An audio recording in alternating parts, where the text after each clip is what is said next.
يا أيها الذين آمنوا لا ترفعوا أصواتكم فوق صوت النبي ولا تجهروا له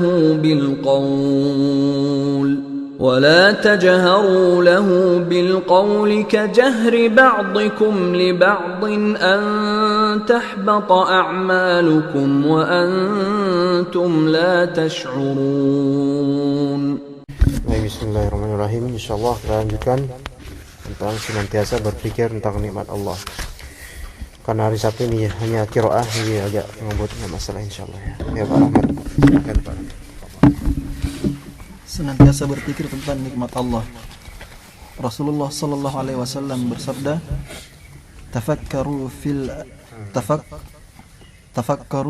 la ilaha tafakkaru fi ala'illahi wa la tafakkaru fillahi azza wa jalla." Berpikirlah tentang nikmat-nikmat Allah dan janganlah berpikir tentang zat Allah azza wa jalla. Baik, ini sini kita diperintahkan untuk berpikir tentang nikmat-nikmat Allah, tentang ayat-ayat Allah. Tapi kita tidak boleh kita berpikir tentang zat Allah, karena itu akan melahirkan pertanyaan bagaimana sih jisimnya, ininya, bentuknya dan sebagainya. Itu nggak boleh. Nah, maka jangan berpikir tentang bagaimanakah Allah itu zat Allah itu, maka nggak boleh kita. Nanti syaitan langsung merasuk pikiran kita itu. Ya, kemudian memberikan syubhat-syubhat. Tapi berpikirlah tentang nikmat-nikmat Allah dan yang akan kita pertanggungjawabkan nanti. Ya, kemudian hal umum dalam kehidupan seorang muslim dalam keseharian adalah senantiasa merasakan nikmat Allah yang senantiasa diberikan kepada para hamba. Maka berapakah nikmat Allah yang telah diberikan kepada hambanya? Berapa banyakkah bukti-bukti dari nikmat Allah yang bisa dilihat dan didengarnya dalam sehari semalam? Oleh karena itu, secara otomatis wajib baginya untuk selalu memikirkan serta merenungkan nikmat-nikmat yang telah diberikan Allah kepadanya dan memujinya atas nikmat tersebut. Apakah engkau merasakan nikmat Allah kepadamu ketika dimudahkan menuju masjid untuk mendirikan salat berjamaah? Nah, ini teman-teman yang sini misalnya, pas subuh-subuh sini, ngerasa nggak itu mau dimudahin sama Allah? Atau diberatin? Dimudahkan. Alhamdulillah kan. Dulu kayak gini nggak? Maksudnya dulu pernah nggak? Maksudnya jalan jauh atau naik motor jauh buat kajian gitu? Enggak. Alhamdulillah, berarti sekarang Allah mempermudah antum. Makanya man salaka tariqan yaltamisu fihi ilman sahalallahu lahu bihi tariqan al jannah. Barang siapa yang menempuh perjalanan menuju ilmu, maka Allah akan memudahkan jalannya menuju surga. Ketika antum dimudahkan untuk menuju ilmu, berarti antum sebenarnya dimudahkan untuk menuju surga. Iya. Alhamdulillah, itu nikmat dari Allah. Coba bayangkan dengan banyak dari laki-laki, subuh pun ketinggalan ya. Itu kalau antum bedakan antara diri kita alhamdulillah dengan mereka, dan semoga Allah beri hidayah kita dan mereka, itu kontras kok jauh. Itu harus disyukuri itu. Jangan cuman jauh alhamdulillah bukan kan kita lebih ini dari mereka, bukan gitu, tapi disyukuri. Ini syukurlah kita nih Allah berikan hidayah seperti ini, karena mungkin dulunya kita ngerasain pernah seperti mereka, susah bangun subuh, nggak bisa, udah mungkin berusaha mungkin pakai alarm, kemudian dengar malah dimatiin alarmnya, nggak jadi bangun subuh gitu. Tapi sekarang coba dimudahin sama Allah. Ini benar-benar nih alhamdulillah. Udah gitu dapat bonus ngaji setelah subuh gitu kan, kajian setelah subuh, tak dapat bonus makanan insyaallah, minuman, dimudahin. Alhamdulillah kan. Terus nanti pulang enak, kenyang. kalau ada makanan gitu kan. Terus besoknya lagi, terus semakin Allah mudahkan, berarti namanya tanda-tanda Allah mudahkan kita menuju ke surga gitu. Asal diamalkan ilmunya, diaplikasikan, bukan sekedar ya penting alhamdulillah anu sudah ngaji. Bukan itu ibrohnya bukan anu sudah ngaji, anu sering ngaji, anu lama mengenal sunnah, anu pernah berguru sama Ustaz Fulan, anu pernah ke majelis Ustaz Fulan. Itu bukan ibroh sebenarnya. Ibrohnya adalah nanti ujung-ujungnya seberapa kita amalkan apa yang telah kita ketahui. Ya, teruskan Pak, silakan.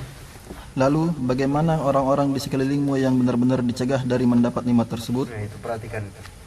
Terlebih lagi pada waktu salat subuh, engkau pun melihat di rumah-rumah kebanyakan kaum muslimin mereka terlelap dalam tidur layaknya orang mati.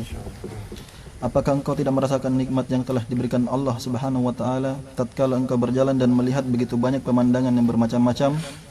Saat ada kecelakaan mobil dan dari mobil-mobil lain terdengar suara-suara syaitan melalui alunan musik. Apakah ini bentuk bersyukur atas nikmat ilahi? Demikianlah Allah memberikan pemahaman dan penjagaan untukmu ketika terjadi banyak kerusakan. Apakah engkau tidak merasakan nikmat yang telah diberikan Allah saat engkau mendengar atau membaca surat kabar yang memberitakan tentang perkembangan dunia internasional berupa kelaparan, bencana banjir, mewabahnya penyakit, kecelakaan, gempa bumi, juga peperangan dan pengusiran antar sesama? Bandingkan kondisimu dengan kondisi orang-orang yang ditimpa musibah tersebut.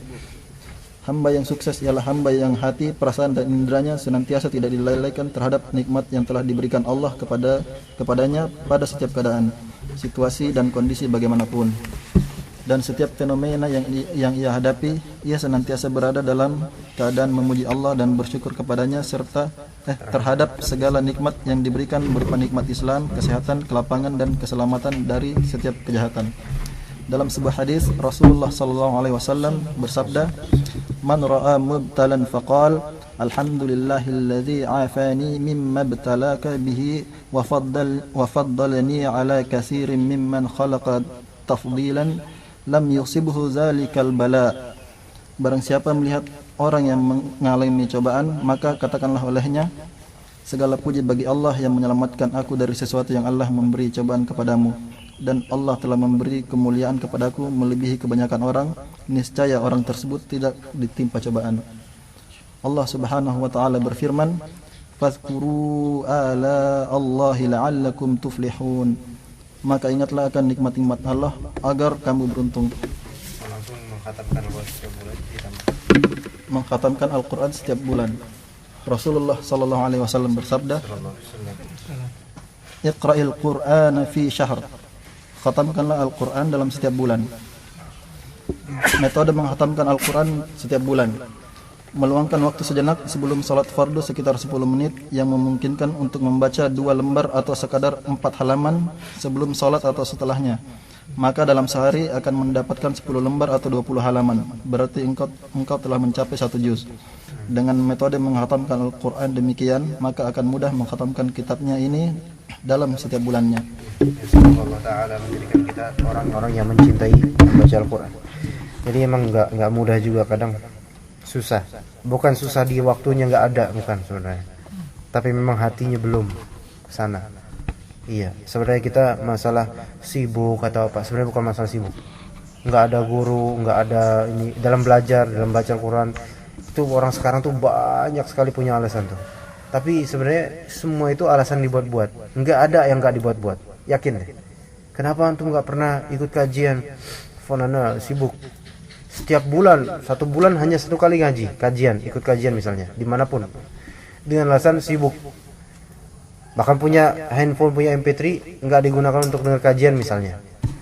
Sebenarnya memang orang zaman sekarang kayak gitu. Selalu pakai alasan.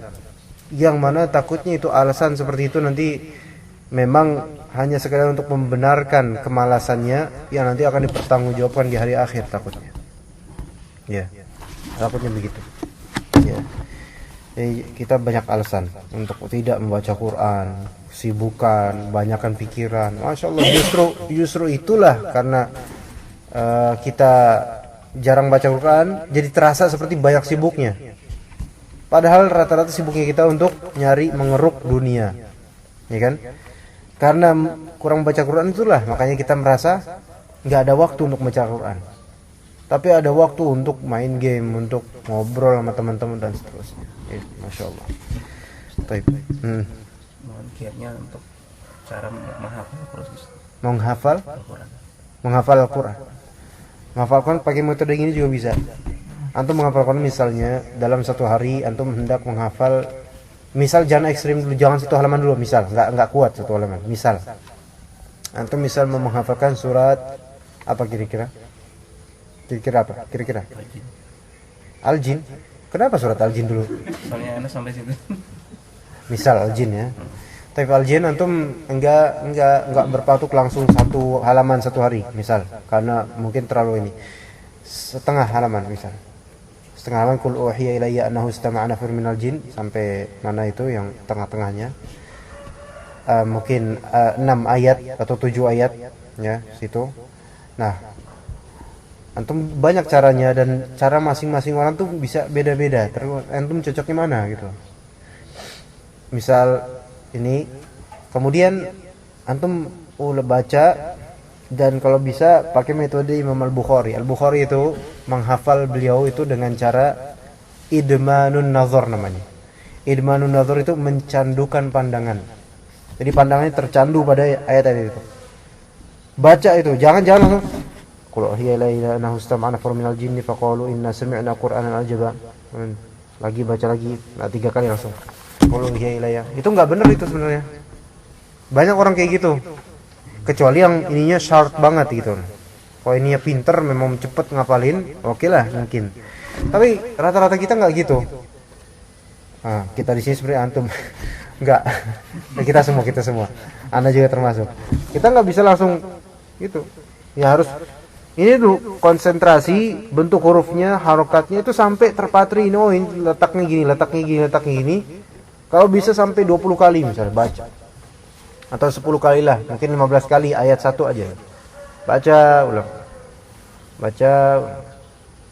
Itu lama-lama kan terekam di sini, terekam dia. Direkam di sini. Ya, terutama yang masih muda apalagi nih, lebih muda insyaallah. Ya, direkam. Nah, baru mulai itu baru niatkan benar-benar sampai hafal. Baca lagi apa? Bismillah. Oke, gini. Nanti salah. Baca lagi gitu. Jatuh bangun. Lama-lama terbiasa dengan itu. Insyaallah murojaah yang penting sebenarnya. Mungkin ini trik ini mudah dilakukan kalau biasa gampang. Tapi murojaah itu yang kadang sulit. Ya orang banyak protolan hafalannya mungkin termasuk anak karena yang murojaahnya enggak ada. Ya di murojaah dan cara murojaahnya juga ada cara juga misalnya antum ngapalin subuh atau sebelum subuh habis qiyamul lail habis tahajud ngapalin dapat 3 ayat misal. Sebenarnya enggak usah banyak-banyak dulu lah. Yang penting konsisten. 3 ayat enggak apa-apa. 3 ayat dulu misalnya. Nah, itu di setiap rakaat salat sunnah antum baca itu.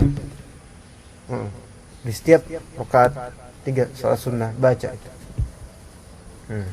Bahkan antum boleh pakai mushaf sambil baca. Enggak salat sunnah. Pakai mushaf. Ya. Bismillahirrahmanirrahim atau gini. Boleh. Ya. Gitu. Oh, bisa mushafnya kecil biar bisa disakuin atau ditaruh di samping. Boleh. Enggak apa-apa, asal bukan di salat wajib. Itu antum baca qobliyah fajar 2 rakaat. Rakaat pertama misalnya 3 ayat pertama, rakaat kedua 3 ayat berikutnya misalnya. Terus habis itu nanti salat duha untuk 4 rakaat. Itu juga baca salat qobliyah zuhur gitu. Itu satu hari berarti berapa kali ulangan? Bisa 5 lebih. Dan ketika antum mengulang di salat itu rasanya lebih beda dengan mengulang pas duduk biasa. Karena mengulang pas salat itu membutuhkan benar-benar muzakarah tinggi gitu.